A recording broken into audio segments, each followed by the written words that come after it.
Remove the woody stem right up to the leaf. Then slice the long leaves in half and bunch them together to chop. Now we are ready to cook. Pour some oil in the pan and add some butter also. Then let the pan heat up and wait for the butter to melt and start to sizzle before adding your cured veal. Add your walnuts and stir. You should have a delicious smelling rich base for your snails. Add the pre-prepared snails to the pan, mix them in with the sauce and add the garlic and most of the parsley.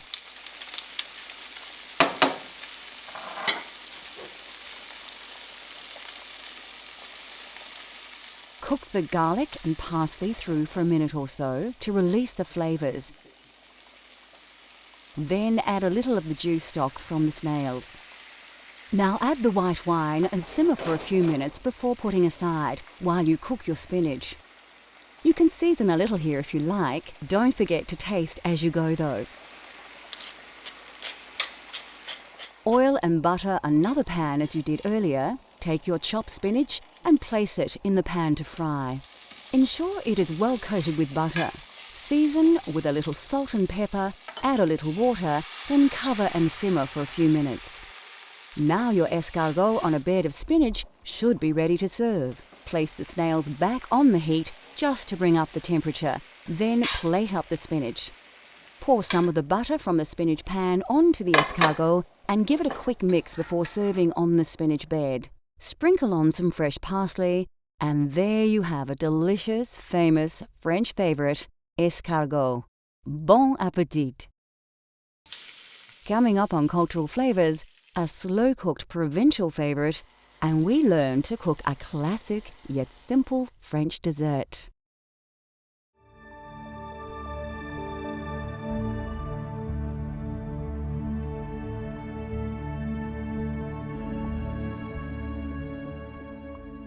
Although French food is often rich and seemingly exotic, it's the preparation of the dishes that have forged this reputation, not the ingredients. The variation of vegetables in the cuisine of France is generally fairly limited, and are vegetables available to most people looking to recreate famous French dishes at home. Of course, carrots are the mainstay of the French dining experience. Both adult and baby carrots are used, and the French are famous for their glazed carrots. Although originating in Peru, the potato has become popular in France, but not until the early 1800s. It is thought to have been introduced to the region by Spanish sailors and soon replaced the turnip as the main root vegetable due to its easy cultivation. The turnip still has its place in the local cuisine though, as it is much more flavoursome. Leeks are popular in France and prized for their onion and cucumber-like taste. The white base is more often valued, but the green leaves are often used to wrap the bouquet garni. The familiar purple aubergine or eggplant features in the food of the region, as does zucchini. Mushrooms also play a vital role in French cuisine. Fitting into the seasonal nature of the cooking across France, mushrooms that usually start to appear after winter are a popular ingredient in hearty meals throughout the spring. Like Italy, truffles are highly prized and are one of the few places that have a thriving truffle industry. Originally a peasant dish, beef bourguignon or French burgundy has become a popular mainstay of French cuisine. A simple dish that is easy to cook, beef burgundy needs little preparation, but it does require a few hours to cook and is best served the day after. Beef bourguignon for me is again a very old classical dish that everyone knows all around the world, and it does come from the Burgundy region, using good quality red wine and making sure that you've got the right quantity of beef and vegetables mixed in, and let it cook nice and slowly, so it takes its time to take in all the different flavours from the different ingredients used. And yes, of course, the old truth is that it tastes better the next day. I think it gives all the ingredients time to come together in harmony and complement each other. The following day, it's like it's marinating in the fridge overnight, and then you cook it up and warm it up the next day, and it has this beautiful flavour again.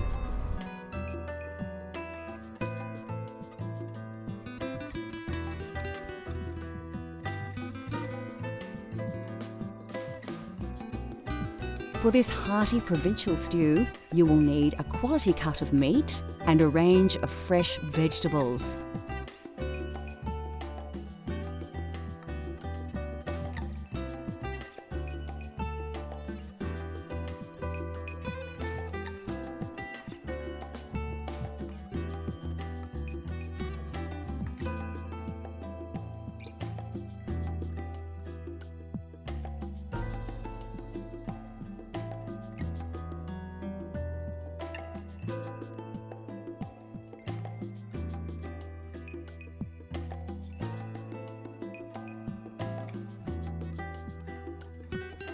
Also flavouring this dish is bouquet garni.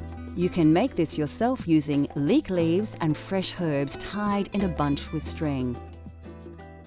First, peel your carrots. You can do this the traditional way or with a peeler.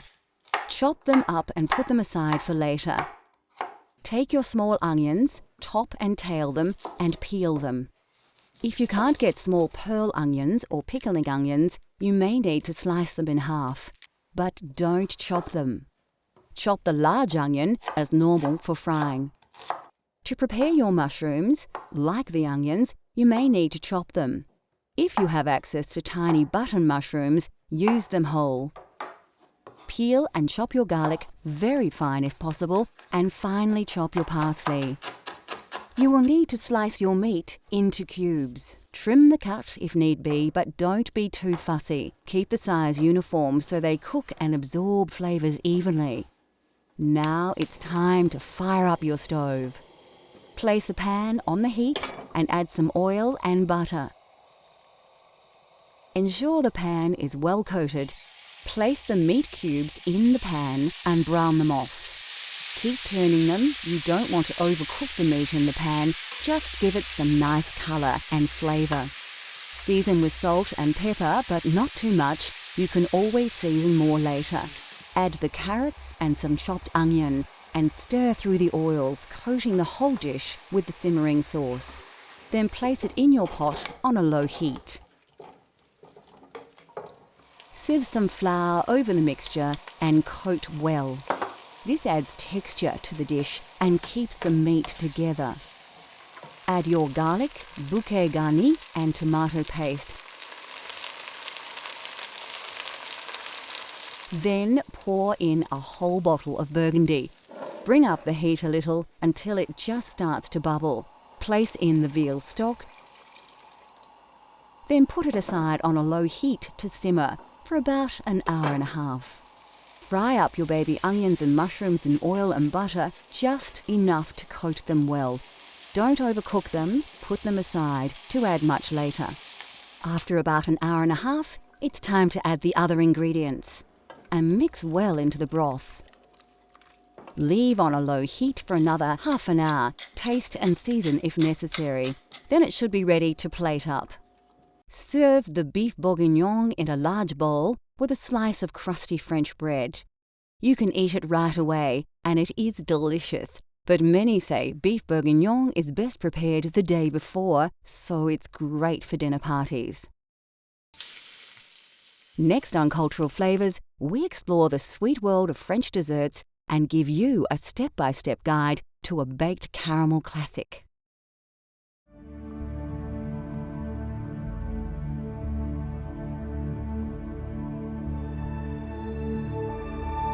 One more thing the French are famous for are their desserts and pastries. Considered the home of modern desserts, France is rich with tasty sweet dishes that have evolved over hundreds of years of food appreciation. French desserts are popular with home cooks, as anyone can try their hand at the multitude of dishes, and the ingredients are readily available. Eggs are very important in French desserts and cakes and are the key ingredient in dishes like crème caramel, mousse, custard and eclairs. Of course, French cooking just wouldn't be possible without butter. Butter is used in most dishes, but especially desserts. The French are also fond of adding fruit to their dessert creations in all manner of styles. And where would desserts be without sugar? Sugar is a part of nearly every dessert in the French food vernacular. And here are a few classics to inspire your cooking at home. Macaroons are a French classic and are often presented in several flavours. Chocolate is popular, as is pistachio, lemon and strawberry. Macaroons can be a challenge for the home cook to tackle, but the rewards are delicious. Of course, when you think French desserts, eclairs always pop to mind. Eclairs are also flavoured differently, but the chocolate variety is by far the most recognisable. The French probably have more desserts in their food culture than any other. They have perfected the art of flans, tarts and chocolates, plus a myriad of delicious treats too many to mention.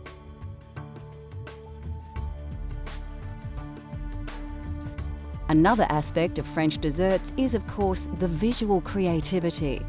To be a pastry chef in France is to not only be a master of cooking, but also an artist, presenting their culinary creations in traditional and new and original ways, sometimes creating desserts that look too good to eat.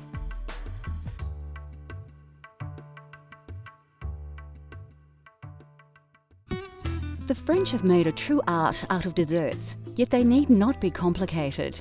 The trick with this dish is timing. Let things cook too long and it will be back to the mixing bowl for another try. Well, the reason why I chose crème caramel is because it's an old classic and everyone knows it. I think that the art to making a good crème caramel is all in the cooking of the caramel, making sure that you don't let it go too dark and bitter. So it's something that's used quite often in France. It's a very simple dish to cook at home or a nice classical bistro that you can find in Paris. You'll find it on virtually every menu that you can find in France.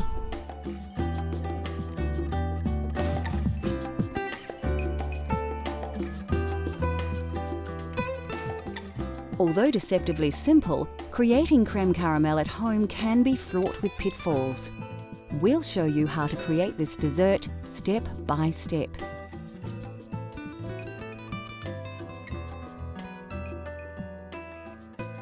First, crack all your eggs into a mixing bowl.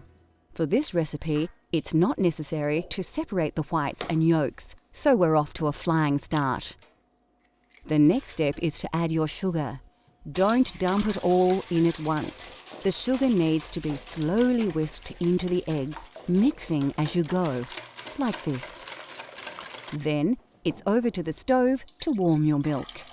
You will need to bring it to the boil, but rather than stand and watch it, you can prepare your vanilla bean. Carefully slice the bean lengthways, but don't cut it right to the end. This makes it easier to get the bean out of the mixture later. Place the vanilla bean in the milk and wait for it to boil. As the milk rises, take it off the heat and put it aside for the vanilla to infuse. Now it's time to make the caramel. All you need for caramel is sugar, water, and perfect timing. You will also need a dish or sink filled with water to cool the saucepan. Then it becomes a waiting game. You don't need to stir the mixture, just wait until the water evaporates from the sugar. If you attempted this without water, the sugar would burn. The trick with caramel is to watch it cook and wait for the colour to change.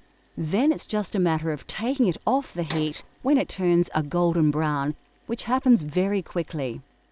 When it does, place your pan in the water to cool for about half a minute to stop it from overcooking.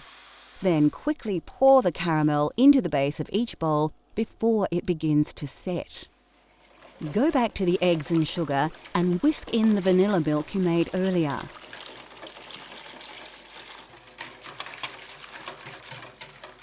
Find the vanilla bean and scrape the seeds out into the mixture. Then you need to remove the bubbles or they will appear in your final dessert. Use a ladle to work the bubbles off the top of the milk and put them aside. You won't need them. Ladle the mixture into the bowls on top of the now set caramel. You'll notice we have the bowls in a bain-marie. Of course, we will fill this with water to just below the top of the bowls, and it will prevent the dessert from burning while cooking.